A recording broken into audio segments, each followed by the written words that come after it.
Popote pale ulipo, jina langu ni Elizabeth Mtuku. Kwenye meza lugha ishara yupo Valin Owino. Unawasiliana nasi kwa 22047 mitandao ya kijamii TV47 Kenya pale Facebook, ukurasa wetu wa X, na kauli yako siku zote inakubalika. Moja kwa moja ni kwamba maafisa wa polisi katika eneo bunge la Tongaren, kaunti ya Bungoma, wanaendelea kumsaka mwanaume mwenye umri wa miaka 29 anayehusishwa na mauaji ya babake mzazi usiku wa mkesha wa Krismasi.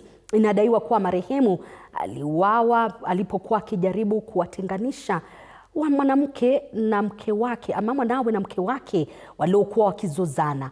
Wanji Sostin ana uketo wa taarifa hii. Hali ya huzuni imetanda katika kijiji cha Mitua Nzoia, eneo bunge la Tongaren, baada ya mwanamume mwenye umri wa miaka 29 kudaiwa kumuua babake mzazi mwenye umri wa miaka 61 katika tukio lililotokea usiku wa Krismasi.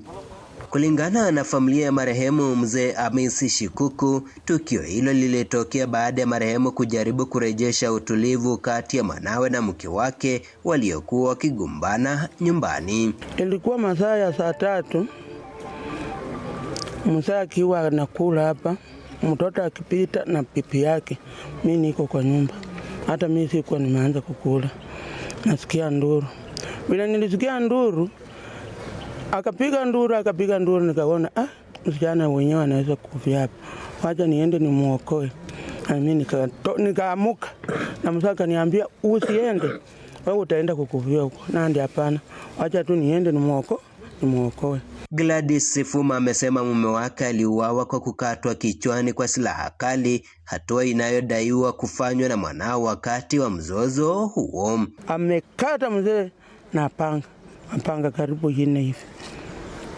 Bila alimkata hivyo mzee akupiga nduru, ilivyo tu hivyo, nikawa tu hivyo. Tukio hilo limewashangaza wakazi wa eneo hilo, huku familia ikimkumbuka marehemu kwa mtu aliyependa amani na mshikamano wa kifamilia. Mimi ni huzuni tu. Lakini huyo kwangu, yeye si ndugu yangu tena. Hiyo ni kitu naweza dhihirisha hadharani, huyo si ndugu yangu tena. Kila ambacho naambia watoto, kitako ishi miaka mingi hapa duniani, heshimu baba yako na mama yako. Kama una nguvu nataka kupikana, iko mahali penye watu wanapikana na wanalipwa pesa. Maafisa wa polisi wanasema msako unaendelea ili kumkamata mshukiwa aliyeripotiwa kutoroka baada ya tukio hilo, huku uchunguzi wa kina ukiendelea. Hii sehemu ina vileo haramu vingi sana, mambo na changa, mambo na bangi, madawa ya kulevya, na kwa hivyo tunaenda kupambana na kuhakikisha ya kwamba hizo vitu zote zinaondolewa. Wanji Sostin, TV47 County ya